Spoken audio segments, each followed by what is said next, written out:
Hi everyone, this is Miss Megan from the Bethel Branch Library, and today we're going to do a walkthrough of Scratch. Now, Scratch is a free online program created by the people from MIT, and its whole purpose is to try and teach children how to use coding, which is the language that all computers use. So this is a really good program if you're trying to get your child into coding, or if you're interested in ever creating your own programs or video games. So the book we're using for this walkthrough is called Coding Games in Scratch by John Woodcock, and it is available at the Clermont County Public Library. So without further ado, let's go ahead and hop in. So to start this walkthrough, what you want to do is open up your whatever Windows browser you're using for the internet, and in your address bar, you're going to type in scratch.mit.edu. That's scratch, scratch.mit.edu. Once you get that page up and going, you'll see a button that says Start Creating. Okay, first things first, let's take a look around Scratch so that you're a little familiar of where everything is and how it all works. So over here on the left side, you'll see all these colored dots, and these dots represent different types of code that you can use to make the game do whatever you want it to do. So it's kind of like preset controls, which can be really handy. On the right side, this is a picture of the sprite you are using. So the sprite is just the character that's in the game. It's the character that is doing the instructions that you're giving them. There's all different types of sprites, but for this particular one, we're going to use the cat sprite. So the game we're going to build today is called Star Hunter, and the purpose is to have our little cat here chase stars around the page. So the first thing that we need to do is we need to tell the game that we want cat to move wherever our pointer is pointing. So we're going to go into the motion section, which I have right here, and we're going to tell the computer that we want that sprite to go to mouse pointer. So you've got this drop-down menu, you can select that and have the sprite go to wherever your mouse is pointing. So if you want to try that out and make sure that you did it right, you can click this little green flag right here that says go. So that's going to show you so far what your game looks like. Aha! Didn't do anything, did it? That's because we've said that we want the mouse to go to mouse pointer, but we didn't give instructions on when or how long the mouse is supposed to do this. So you can find that under the yellow control. It's a little bit more orangey. Right? So the orange control. So we're going to tell the computer that we want that mouse, or we want that cat to go to where our mouse is pointing forever and ever and ever. And we also need to tell it when we want it to start doing this action. So that's in the yellow events. And we'll say, when the green flag is clicked, we want the mouse to go to we want the cat to go to wherever the mouse is pointing forever. Now, let's try that green flag again. There you go. And what do you know? There he goes. You should follow along with your mouse pointer. All right, so now that we got the cat to go wherever we want, we really should give him a name. He can't be Sprite forever. So down here in the little Sprite menu, you'll notice that we have our cat Sprite selected. And in here where it says Sprite 1, you're just going to click on that, backspace a little bit, and you're going to give your cat a name.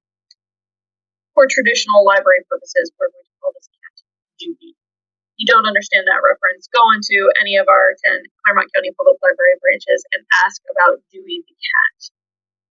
Okay, so we've named our cat Dewey. Next, we really should give him an environment to walk around or run around in. So right next to the Sprite menu, you'll see this stage menu right here with backdrops. So if we click that, and select Choose a Backdrop, it's going to give us a menu of a lot of different backgrounds we can use. You can use pretty much anything you want, but since this is called Star Hunter, you may want to pick something that's kind of appropriate for your game. So I'm going to select an underwater theme, and we'll have them collect starfish.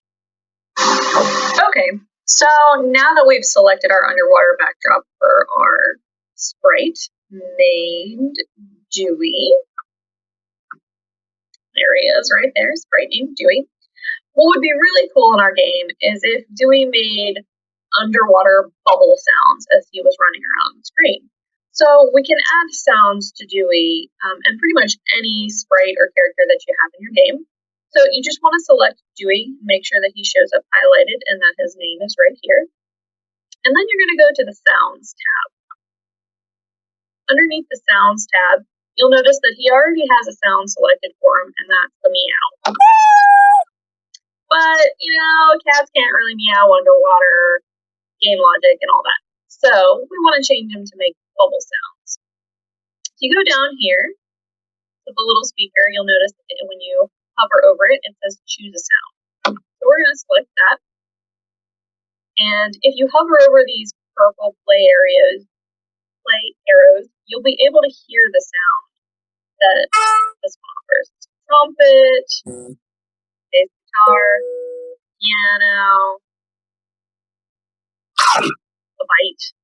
But what we want is bubbles. So we're going to select the bubble sound. And you can hear it play all the way through by clicking the play button right here. Excellent. So now we need to tell the computer that we want this sound to play anytime Dewey is moving around in the game. So we want to leave this code because that tells the game that we want Dewey to move wherever our mouse moves. But we want to make a new set of codes that says, hey, he needs to make this sound too. So under events, you're going to add your green flag and say, hey, when we click the green flag, when we start the game, we want Dewey to make bubble sound. We say play sound until done. And we want this to happen forever. So really similar to what we've done up here. We're going to do the control button and say forever. You want to make sure that play bubble sound is in the middle of your forever loop. Otherwise, it won't work. So let's test it out. Make sure that we've done everything right. Hit the green button. And ta-da! There he is. He'll make the sound and move around to our mouse pointer. Okay, now that we know that that works, let's go ahead and stop because we're ready to add another element to our game. Now, every good video game has a few things. Main character, a goal that they need to achieve, and also an enemy or something that prevents that character from reaching their goal. So we're going to add another sprite or another character to this game to be Dewey's enemy. So to add a second sprite, you're going to click this Choose a Sprite button right down here. It kind of has a plus sign on it, so you know that it's to add another character. So we'll click that there. And we need to add an enemy for Dewey. Let's go ahead and select an octopus. There he is. Now we need to tell the game what we want the octopus to do.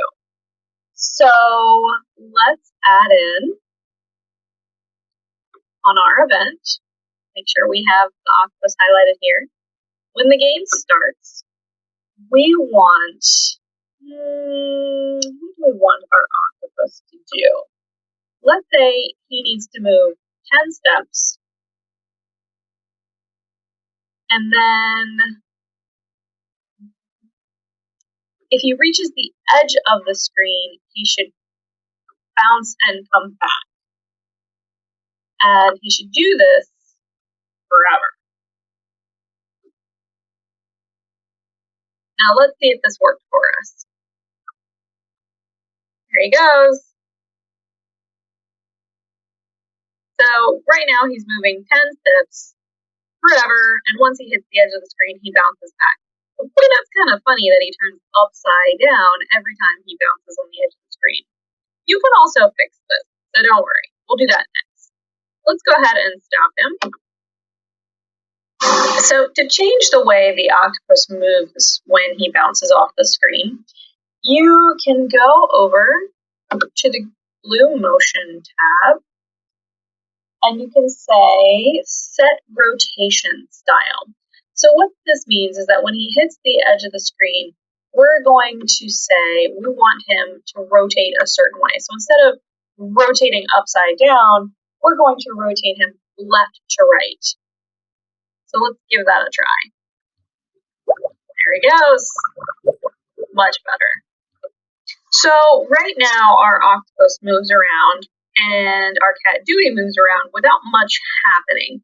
So it's not really a great enemy if you can come into action with him and nothing happens. So there's nothing to prevent Dewey from getting to his goal.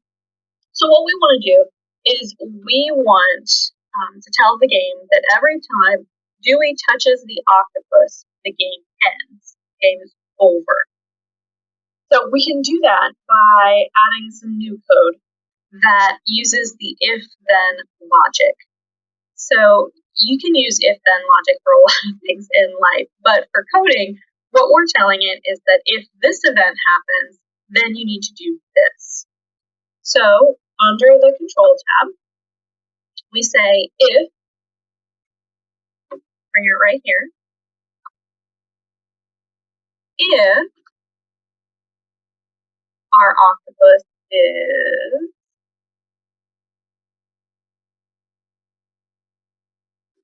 touching the cat. Ooh, yes, it's in the sensing area. So if it senses a certain thing. So if our octopus is touching Dewey, we've got that drop down menu, and then we need to stop all, this one right here. So we're telling the code, if the octopus is touching Dewey, then we stop the whole game. And we're going to add that in to our forever block here. So we've just added that portion. Let's see how it works. Hit the green flag. And oh no! The game is stopped. So our code works. Oh, but I can hear some of you say, what if Dewey doesn't have enough time to get out of the way of the octopus? That is a good question. So what we can do is we can tell the game that we want the octopus to wait just a little bit of time before it starts moving when the game starts. So we can go to our control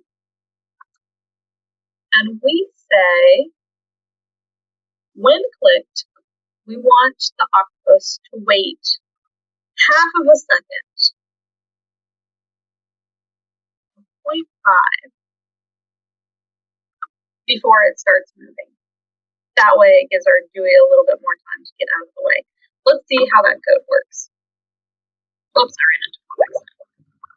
So you notice when he starts, there's just a slight pause between when Dewey starts moving and the octopus starts moving. Now you may be thinking, hey, that octopus is really big. You can hardly move Dewey around in the environment without accidentally bumping into the octopus.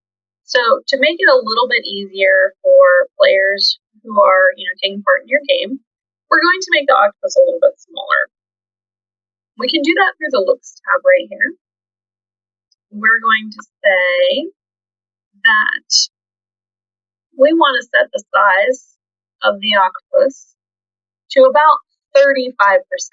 So right now it says the octopus is 100% its size. If we decided we wanted it 200%, then it would be twice as big. We want it to be smaller, so we're going to say 35%. Once we hit flag, oh, there he is! He's so tiny. Let's say that's a little bit too tiny for us, and we were looking more for 50%. That's a little bit better. We have our enemy.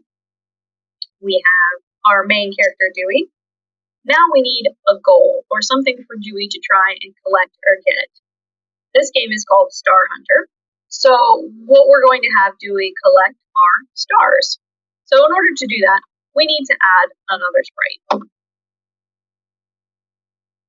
If you scroll down through the menu, you can find all kinds of things that Dewey could potentially collect for your game, however you would want to personalize it. Today, we're going to just do regular stars. So let's scroll all the way down so we get started. So we haven't listed out any code for the star yet, so the system doesn't really know what we want to do with it. So the star's just kind of hanging out there in our background. So we're going to start first with events and say, when the flag is clicked.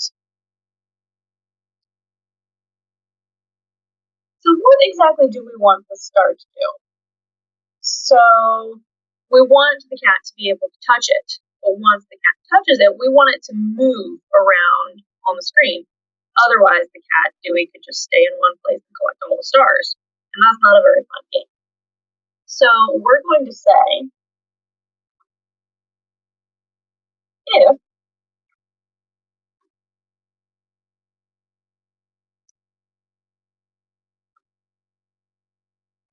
under our sensing tab, if our star is touching Dewey, then what?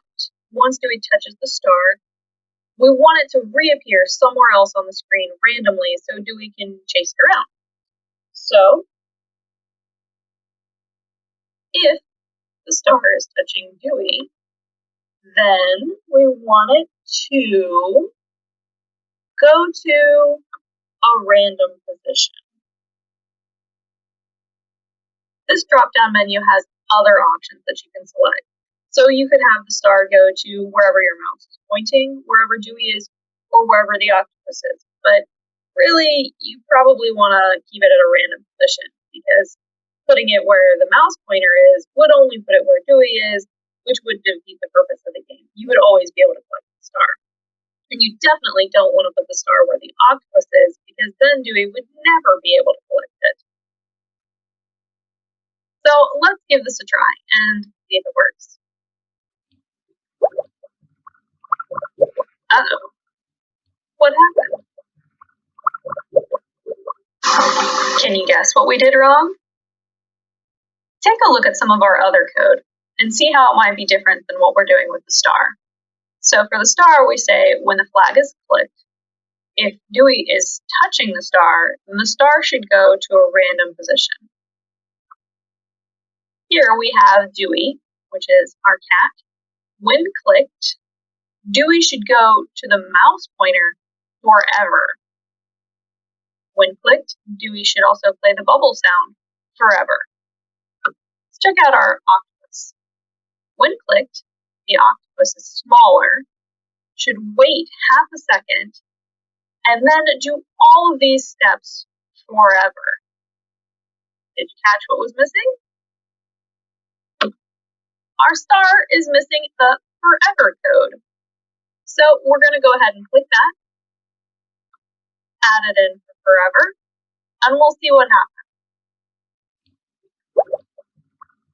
Boom! Dewey can chase that star all over the place. Okay, so now that we have Dewey chasing and collecting stars, what we really want is to be able to keep score in this game. That way, you can play with your friends and kind of compete against each other to see who can get the best score. You can do that in Scratch, but first you have to set a variable. So if you come over here to the left-hand side of this dark orange section under variable, this screen pops up.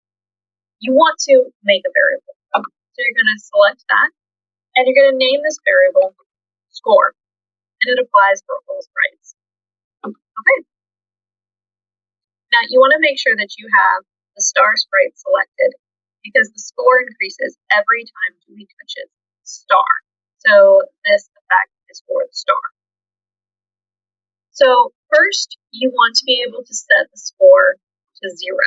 So you add the set my variable to 0, and on the drop-down menu here, you're going to select score. And what do you want to happen? Every time Dewey touches the star, you want that score to increase by 1. So you already have some code here that talks about what the star does if it touches Dewey.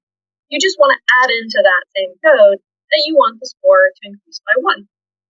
So under this, if the star is touching Dewey, then go to random position.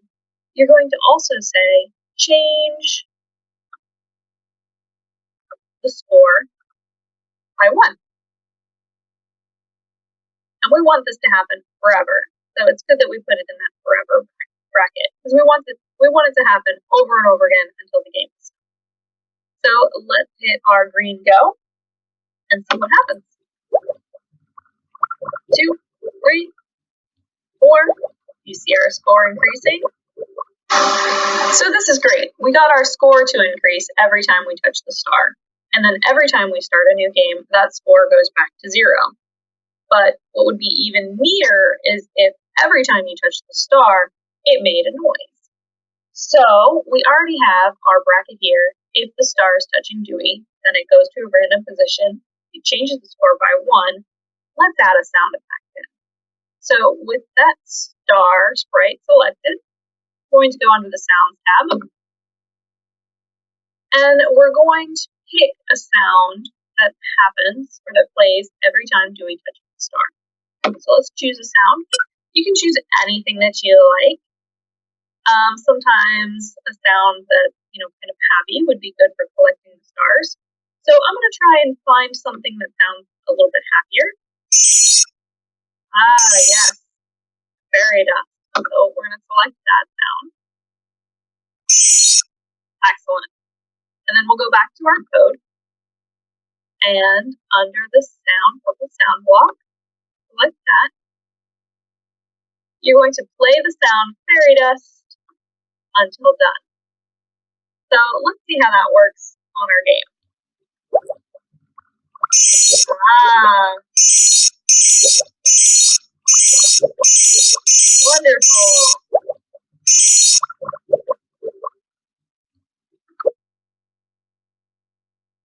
I hope you guys enjoyed our walkthrough tutorial and that you get a chance to play with Scratch. But most important thing is if your code doesn't work, don't be too frustrated. Try a couple of different things. Delete code, add more code, see if you can't figure it out. And if you have any questions, I definitely encourage you to check out some of the Scratch books that we have here at the library. And you can definitely call any 10 of our Clermont County Library branches to find those Scratch books, or search online for our online catalog at www.clermontlibrary.org. If you would like to see more Scratch videos similar to this, just leave me a message in the comments and let me know. I'd be happy to record you another one. Until then, have fun coding and creating your own video game.